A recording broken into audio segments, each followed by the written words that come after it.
you would risk your race's extinction. The threat of it makes me dangerous. You evoke pity, not fear.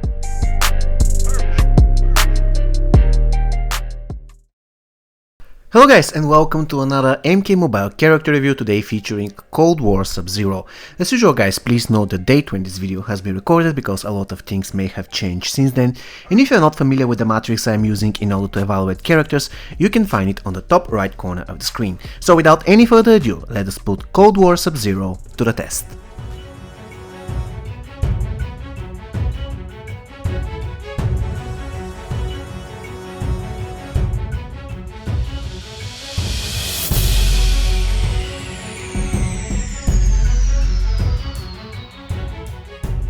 Cold War Sub-Zero guys was released on the 21st of December 2016, and his original price in the old store was 400 souls. However, after update 2.0, he got promoted from Gold to Diamond. So let's check out his stats. His attack is 47,250, which ranks 19th highest in the game. The hit points, they're 115,200, which is the 4th highest in MK Mobile. The toughness is 51,030, which ranks 8th highest in the game. And the recovery is 52,164, which is the 7th highest in MK Mobile. The power generation is 110%. So for his stats, Cold War Sub-Zero is going to get 21.8 out of 28 possible points.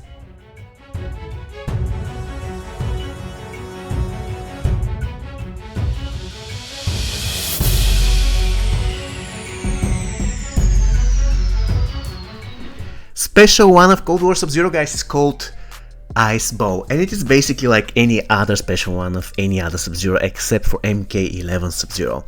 Anyways, what you need to know about the ability is that first, it can be completely blocked by the opponent, it has freeze as debuff, but also it has eventual frostbite thanks to the passive of Cold War Sub-Zero, so I will be adding some points here. In addition, the ability can be cast from distance without any issues. And one interesting thing is that if you are casting Special 1 of Sub-Zero from long range, even if the enemy is blocking, the ability will break his block and it will eventually freeze him. Pretty awesome. Moreover, the special attack is lethal, it consists of only one mini hit, and it has the multi-tap circle as minigame. When it comes to damage, the minimum damage of the ability is 17,931, which ranks 30th highest in the game, and the maximum damage is 35,863, which is the 27th highest in MK Mobile. Once again, the special attack can be completely blocked by the opponent, it has freeze plus eventual frostbite as debuff, it can be cast from distance, it is lethal, it consists of only one mini hit, and it has the multi-tap circle as mini-game. So for his special one, Cold War Sub-Zero is going to get the impressive 11.6 out of 13 possible points. Special 2 of Cold War Sub-Zero guys is called Ice Clone Smash, and here it is what you need to know about it. First of all, the ability can be completely blocked by the opponent, it has freeze as debuff, but as usual, it also comes with an eventual frostbite, courtesy of Sub-Zero's passive. In addition, the ability can be cast from distance without any problems whatsoever. It is lethal, it consists of 2 mini attacks, even though the first one almost doesn't deal any damage, and it has the filler as mini game. When it comes to damage, the minimum damage of the special attack is 46,622, which ranks 22nd highest in the game, and the maximum damage ranks almost the same, it has 91,450 damage, and it ranks 23rd. Once again, let's repeat the properties of the ability. The special attack can be completely blocked by the opponent, it has freeze and eventual frostbite as debuffs, it can be cast from distance, it is lethal, it consists of 2 mini attacks, and it has the filler as minigame. So for his special 2, Cold War Sub-Zero is going to get 14.9 out of 19 possible points. Special 3, or the X-Ray of Cold War Sub-Zero, is called Deep Freeze, and it looks like any other Sub-Zero's X-Ray in the game apart from MK11 Sub-Zero, though technically he has Fatal Blow, not an X-Ray. Anyways, what you need to know about his special attack is that first, it has shield as debuff, and second, it took me a lot of time guys, but in the end I think that his special 3 cannot be cast from distance. It is a very gray area when it comes to Sub-Zero, but every time when I'm in a doubt, what I do is I'm checking whether the X-ray will follow his combo enders, and unfortunately in Cold War Sub-Zero case it doesn't. This is why I would say that his X-ray cannot be cast from distance. When it comes to damage, the damage of the ability is 109,382, which ranks 30th in the game. And once again, the X-ray has shield as buff and it cannot be cast from distance. So for his third special attack, Cold War Sub-Zero is going to get 1.8 out of 4 possible points, and the total amount of points he gets for his special attacks adds up to 28.3 out of 36 possible.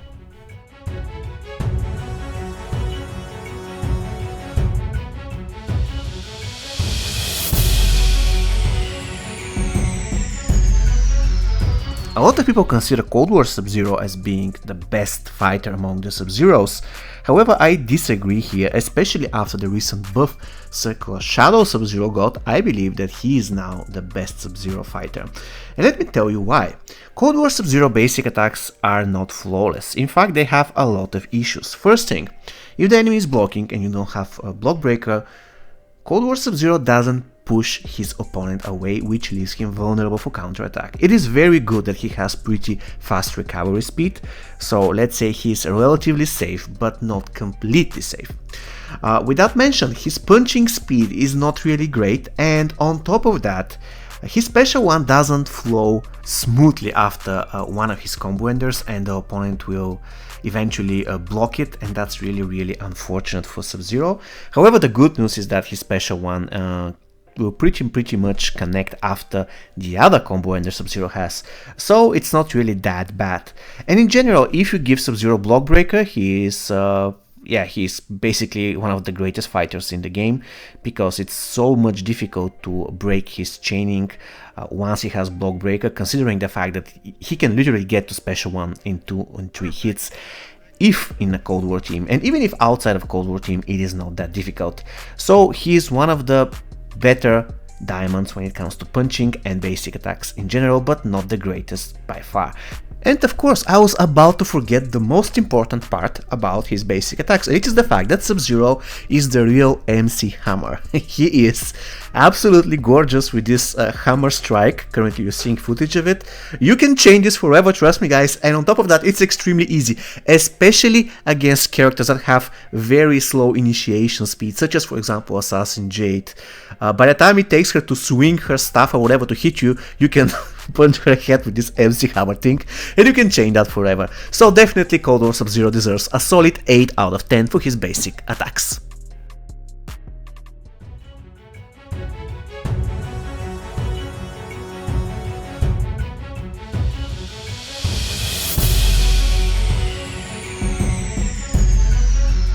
The passive of Cold War Sub-Zero, guys, is called Arms Race, and here it is what it does, I quote: increases team's power generation and decreases opponent's power generation for each Cold War team member. Cold War Sub-Zero does plus 50% critical damage against enemies affected by frostbite.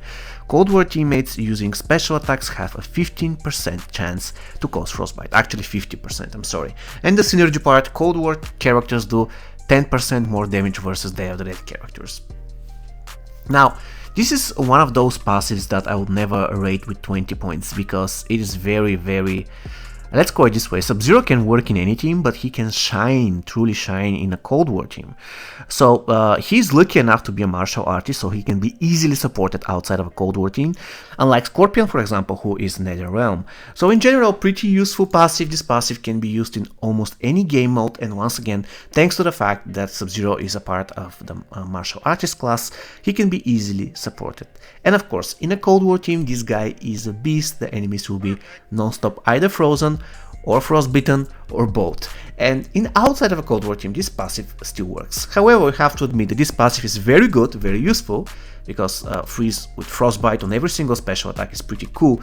But we have to be honest, it is not a game changer, it is not by far one of the greatest passives in the game. It is just there, it is useful, and it is one of the better passives in the game by far. So I'll be giving it 17.8 out of 20 possible points. Sub-Zero is just a martial artist, so he gets 1 point for classes and 0 points for tagging attack.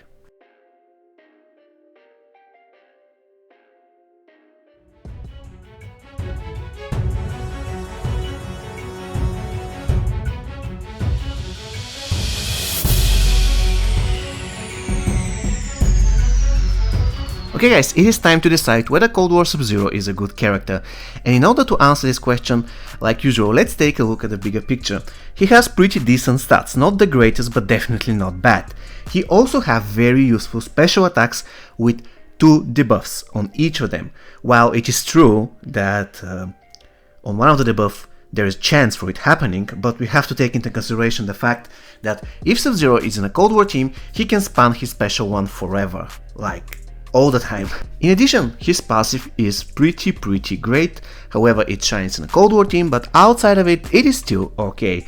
Now when it comes to my subjective feelings towards Sub-Zero, he's probably my second favorite Sub-Zero. Out of all Sub-Zeros, I love MK11 Sub-Zero the most, to be honest.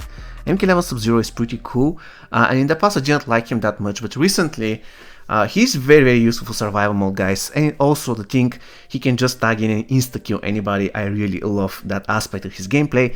And when it comes to Cold War Sub-Zero, he's still pretty great character, however, for some weird reason I don't like playing with the Cold War team. I have them all maxed out except for Scarlet, which is currently F3, but for some weird reason, once again, I just don't enjoy playing Cold War team. However, I do enjoy playing Cold War Sub-Zero outside of a Cold War team, which is pretty bizarre, but it is what it is. So I was wondering whether I should give him 2 points, whether I should give him 2.5 points, and in the end I decided to go for something in the middle, so I decided to give him 2.2 out of my 3 subjective points. And with them, guys, he's going to score 80.1 out of 102 possible, and we can label him as an amazing character. In our current rankings, he's 17th, just above Bounty Hunter Eren Black, and just below Dark Emperor Liu Kang or Circle of Shadow Liu Kang. So Cold War Sub-Zero, the final verdict will be amazing character.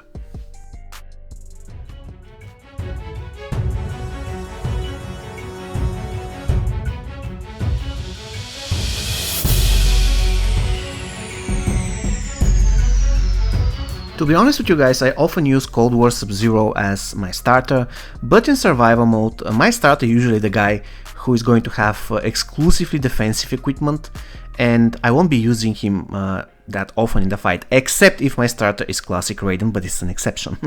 If this is the case, then I'll give Frost Ice Bomb actually to my starter, and my Cold War Sub-Zero, if I'm planning of using him actively, he won't be my starter. But this is just me. In general, I would say that he is a pretty safe starter, especially if you are in a Cold War team. So when it comes to the characters that he counters, well, I would say that he's pretty good against anybody. As long as they're frozen and frostbitten, he can literally shine against any character in the game.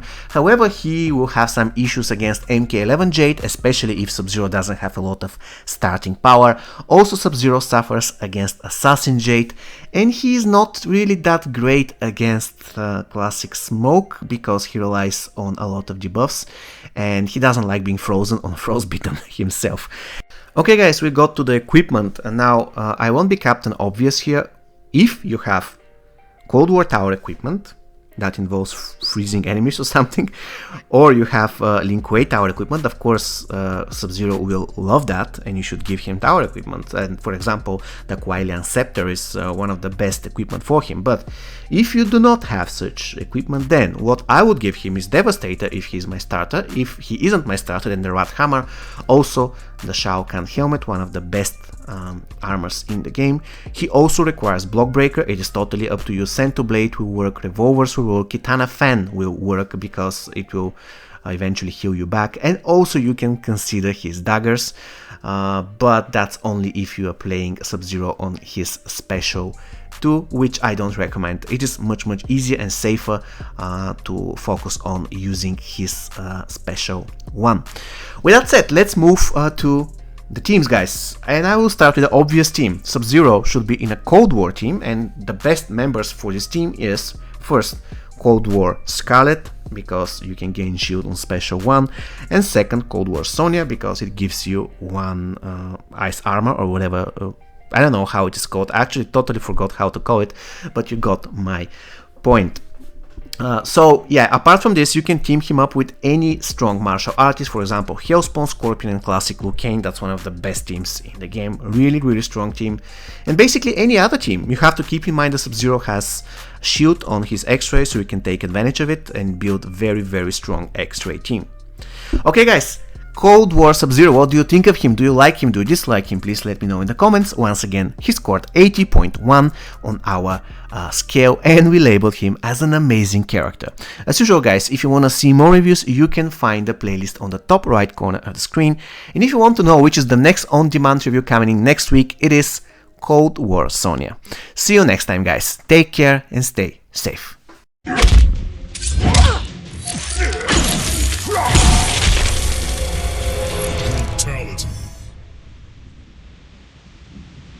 You evoke pity, not fear.